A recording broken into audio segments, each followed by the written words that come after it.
Tales from the Manor. For classic and reimagined tales of horror, suspense, sci-fi, and a dabble of fantasy. Today's tale: The Magic Shop by H.G. Wells.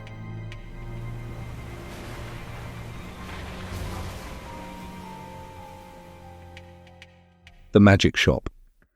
I had seen the magic shop from afar several times. I had passed it once or twice, a shop window of alluring little objects, magic balls, magic hens, wonderful cones, ventriloquist dolls, the material of the basket trick, packs of cards that looked all right and all that sort of thing, but never had I thought of going in until one day, almost without warning, Gip hauled me by my finger right up to the window, and so conducted himself that there was nothing for it but to take him in.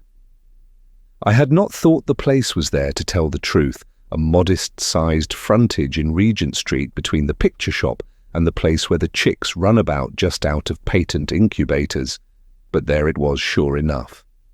I had fancied it was down nearer the circus, or round the corner in Oxford Street, or even in Holborn. Always over the way and a little inaccessible it had been, with something of the mirage in its position, but here it was now quite indisputably, and the fat end of Gip's pointing finger made a noise upon the glass. "If I was rich," said Gip, dabbing a finger at the disappearing egg, "I'd buy myself that. And that, which was the crying baby, very human, and that, which was a mystery, and called, so a neat card asserted, 'Buy one and astonish your friends.'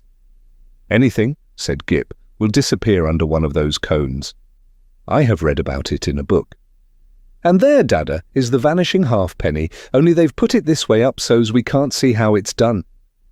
Gip, dear boy, inherits his mother's breeding, and he did not propose to enter the shop or worry in any way, only, quite unconsciously he lugged my finger doorward, and he made his interest clear.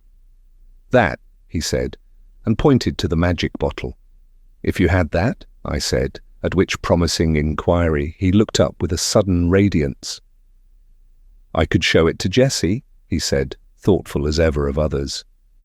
"It's less than 100 days to your birthday, Gibbles," I said, and laid my hand on the door handle. Gip made no answer, but his grip tightened on my finger, and so we came into the shop. It was no common shop, this. It was a magic shop, and all the prancing precedence Gip would have taken in the matter of mere toys was wanting. He left the burden of the conversation to me. It was a little, narrow shop, not very well lit, and the doorbell pinged again with a plaintive note as we closed it behind us. For a moment or so we were alone and could glance about us. There was a tiger in papier-mâché on the glass case that covered the low counter, a grave, kind-eyed tiger that waggled his head in a methodical manner. There were several crystal spheres, a china hand holding magic cards, a stock of magic fish bowls in various sizes, and an immodest magic hat that shamelessly displayed its springs. On the floor were magic mirrors, one to draw you out long and thin, one to swell your head and vanish your legs, and one to make you short and fat like a draught. And while we were laughing at these, the shopman, as I suppose, came in. At any rate, there he was behind the counter, a curious, sallow, dark man with one ear larger than the other and a chin like the toe cap of a boot. "What can we have the pleasure?" he said, spreading his long, magic fingers on the glass case, and so with a start we were aware of him. "I want," I said, "to buy my little boy a few simple tricks." "Legerdemain?" he asked. "Mechanical? Domestic?" "Anything amusing?" said I. Said the shopman, and scratched his head for a moment as if thinking. Then quite distinctly he drew from his head a glass ball. "Something in this way?" he said, and held it out. The action was unexpected. I had seen the trick done at entertainments endless times before. It's part of the common stock of conjurers, but I had not expected it here. "That's good," I said with a laugh. "Isn't it?" said the shopman. Kip stretched out his disengaged hand to take this object and found merely a blank palm. "It's in your pocket," said the shopman, and there it was. "How much will that be?" I asked. "We make no charge for glass balls," said the shopman politely. "We get them." He picked one out of his elbow as he spoke, free. He produced another from the back of his neck and laid it beside its predecessor on the counter. Gip regarded his glass ball sagely, then directed a look of inquiry at the two on the counter, and finally brought his round-eyed scrutiny to the shopman, who smiled. "You may have those too," said the shopman, "and, if you don't mind, one from my mouth." So, Gip counselled me mutely for a moment, and then, in a profound silence, put away the 4 balls, resumed my reassuring finger, and nerved himself for the next event. "We get all our smaller tricks in that way," the shopman remarked. I laughed in the manner of one who subscribes to a jest. "Instead of going to the wholesale shop," I said. "Of course it's cheaper." "In a way," the shopman said, "though we pay in the end. But not so heavily, as people suppose. Our larger tricks and our daily provisions and all the other things we want, we get out of that hat. And you know, sir, if you'll excuse my saying it, there isn't a wholesale shop, not for genuine magic goods, sir. I don't know if you noticed our inscription, the Genuine Magic Shop." He drew a business card from his cheek and handed it to me. "Genuine," he said, with his finger on the word, and added, "There's absolutely no deception, sir." He seemed to be carrying out the joke pretty thoroughly, I thought. He turned to Gip with a smile of remarkable affability. You know, are the right sort of boy." I was surprised at his knowing that because, in the interests of discipline, we keep it rather a secret even at home. But Gip received it in unflinching silence, keeping a steadfast eye on him. "It's only the right sort of boy gets through that doorway." And, as if by way of illustration, there came a rattling at the door, and a squeaking little voice could be faintly heard. "Nya! I want to go in there, Dada, I want to go in there. Ah. And then the accents of a down-trodden parent, urging consolations and propitiations. "It's locked, Edward," he said. "But it isn't," said I. "It is, sir," said the shopman. "Always, for that sort of child." And as he spoke, we had a glimpse of the other youngster, a little white face, pallid from sweet eating and over-sapid food, and distorted by evil passions, a ruthless little egotist pawing at the enchanted pain. "It's no good, sir," said the shopman as I moved, with my natural helpfulness, doorward, and presently the spoilt child was carried off howling. "How do you manage that?"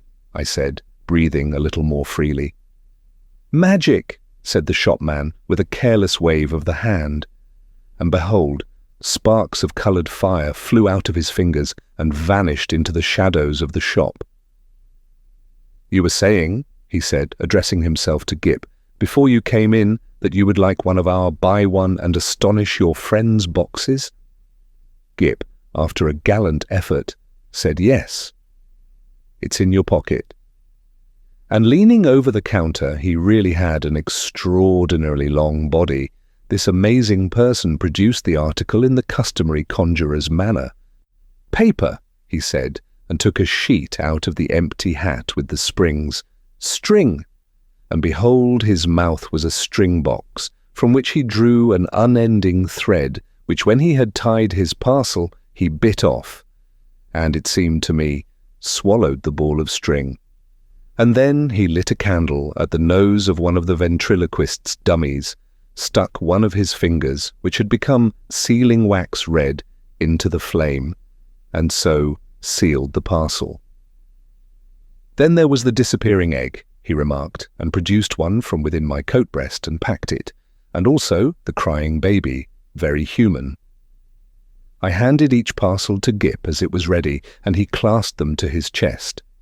He said very little, but his eyes were eloquent. The clutch of his arms was eloquent. He was the playground of unspeakable emotions. These, you know, were real magics. Then with a start I discovered something moving about in my hat, something soft and jumpy.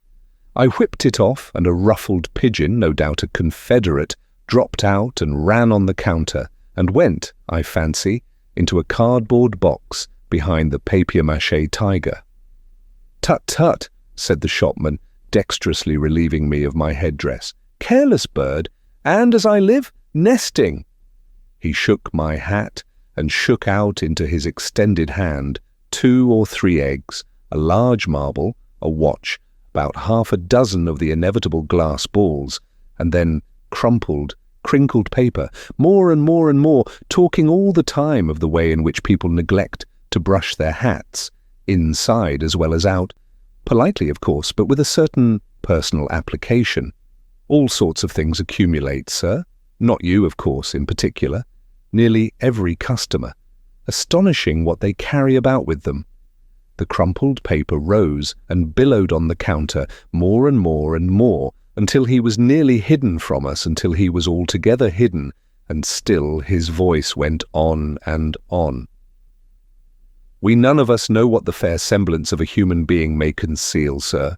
Are we all then no better than brushed exteriors, whited sepulchres?" His voice stopped.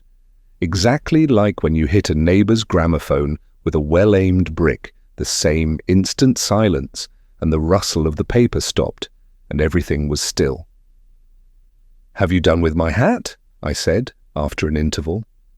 There was no answer. I stared at Gip, and Gip stared at me, and there were our distortions in the magic mirrors looking very rum and grave and quiet. "I think we'll go now," I said. "Will you tell me how much all this comes to?" I said, on a rather louder note. "I want the bill. And my hat, please."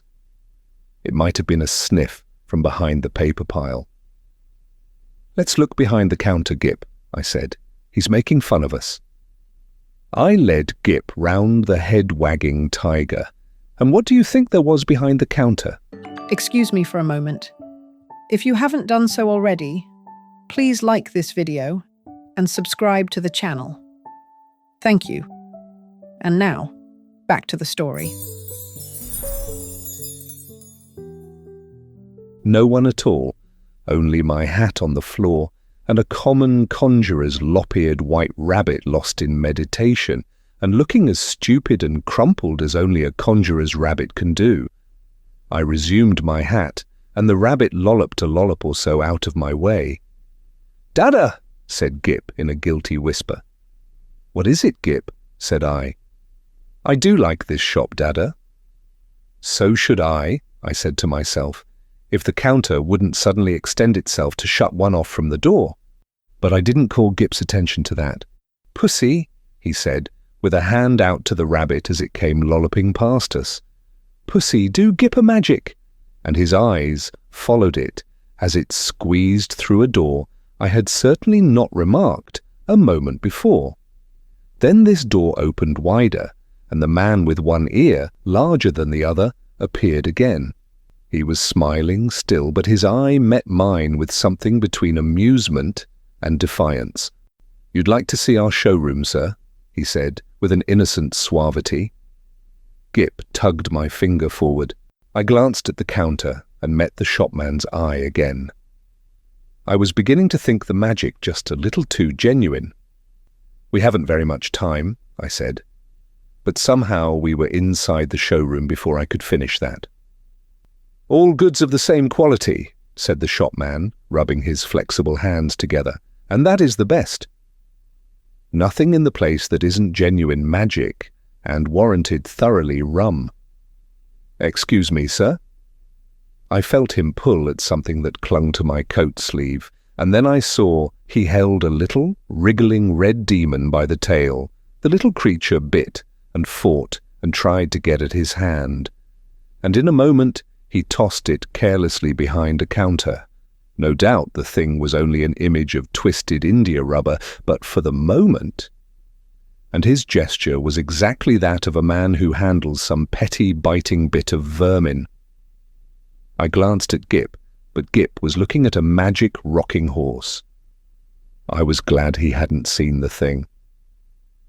"I say," I said in an undertone, and indicating Gip and the red demon with my eyes, "You haven't many things like that about, have you?"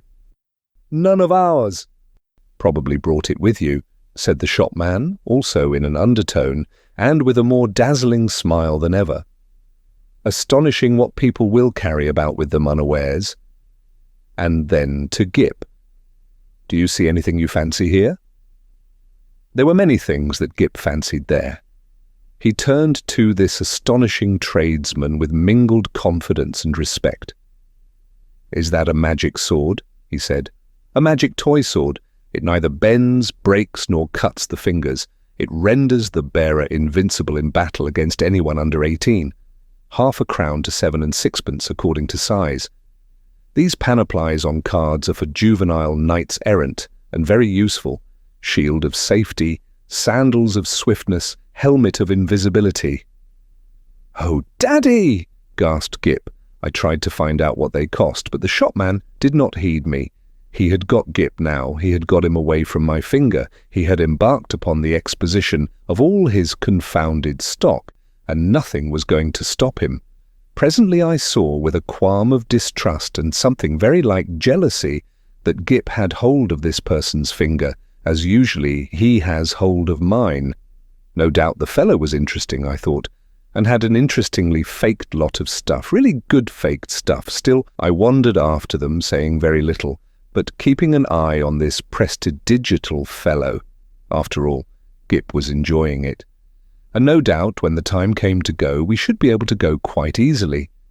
It was a long, rambling place, that showroom, a gallery broken up by stands and stalls and pillars, with archways leading off to other departments, in which the queerest-looking assistants loafed and stared at one, and with perplexing mirrors and curtains.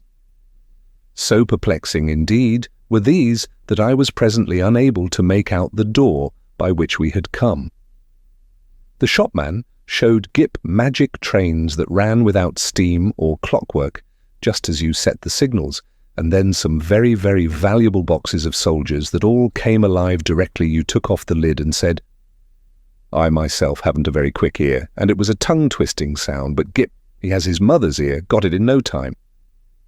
"Bravo!" said the shopman, putting the men back into the box unceremoniously and handing it to Gip. "Now," said the shopman, and in a moment Gip had made them all alive again. "You'll take that box?" asked the shopman. "We'll take that box," said I, "unless you charge its full value." "In which case it would need a trust magnate." "Dear heart, no!" And the shopman swept the little men back again, shut the lid, waved the box in the air, and there it was, in brown paper, tied up, and with Gip's full name and address on the paper. The shopman laughed at my amazement. "This is the genuine magic," he said. "The real thing." "It's a little too genuine for my taste," I said again.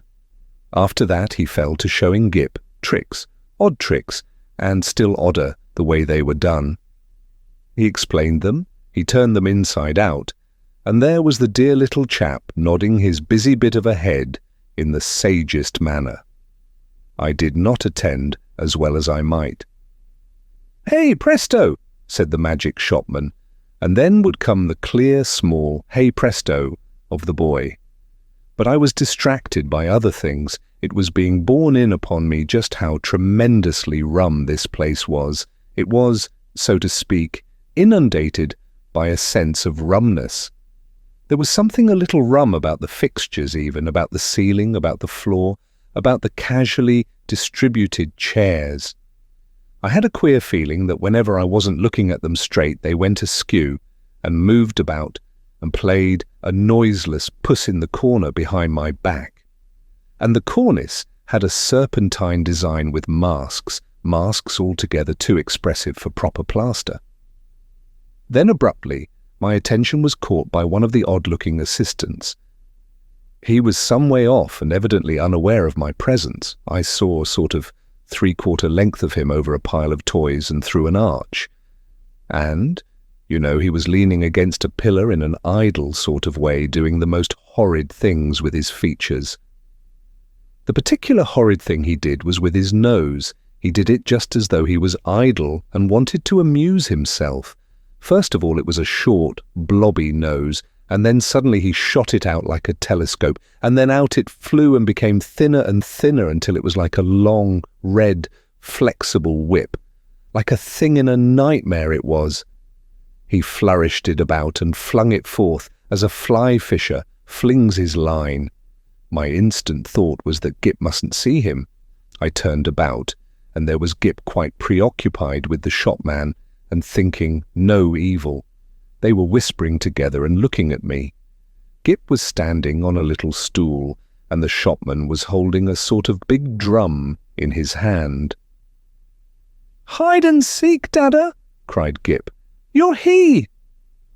And before I could do anything to prevent it, the shopman had clapped the big drum over him. I saw what was up directly. "Take that off," I cried. "This instant! You'll frighten the boy. Take it off!" The shopman with the unequal ears did so without a word and held the big cylinder towards me to show its emptiness. And the little stool was vacant. In that instant my boy had utterly disappeared. Perhaps that sinister something that comes like a hand out of the unseen and grips your heart about. It takes your common self away and leaves you tense and deliberate, neither slow nor hasty, neither angry nor afraid. So it was with me. I came up to this grinning shopman and kicked his stool aside. "Stop this folly," I said. "Where is my boy?" "You see," he said, still displaying the drum's interior, "there is no deception." I put out my hand to grip him, and he eluded me by a dexterous movement. I snatched again, and he turned from me and pushed open a door to escape. "Stop," I said, and he laughed, receding. I leapt after him into utter darkness. Thud. "Lord bless my heart, I didn't see you coming, sir. I was in Regent Street, and I had collided with a decent-looking working man, and a yard away, perhaps, and looking a little perplexed with himself, was Gip." There was some sort of apology, and then Gip had turned and come to me with a bright little smile, as though for a moment he had missed me, and he was carrying 4 parcels in his arm. He secured immediate possession of my finger. For the second I was rather at a loss. I stared round to see the door of the magic shop, and behold, it was not there. There was no door, no shop, nothing, only the common pilaster between the shop, where they sell pictures, and the window with the chicks. I did the only thing possible in that mental tumult. I walked straight to the curbstone and held up my umbrella for a cab. "Ansoms," said Gip, in a note of culminating exultation. I helped him in, recalled my address with an effort, and got in also. Something unusual proclaimed itself in my tailcoat pocket, and I felt and discovered a glass ball. With a petulant expression I flung it into the street. Gip said nothing. For a space neither of us spoke. "Dada," said Gip at last. "That was a proper shop." I came round with that to the problem of just how the whole thing had seemed to him. He looked completely undamaged. So far, good. He was neither scared nor unhinged. He was simply tremendously satisfied with the afternoon's entertainment, and there, in his arms, were the 4 parcels. Confound it, what could be in them? I said. "Little boys can't go to shops like that every day." He received this with his usual stoicism, and for a moment I was sorry I was his father and not his mother, and so couldn't suddenly there, coram publico, in our hansom, kiss him. After all, I thought the thing wasn't so very bad. But it was only when we opened the parcels that I really began to be reassured.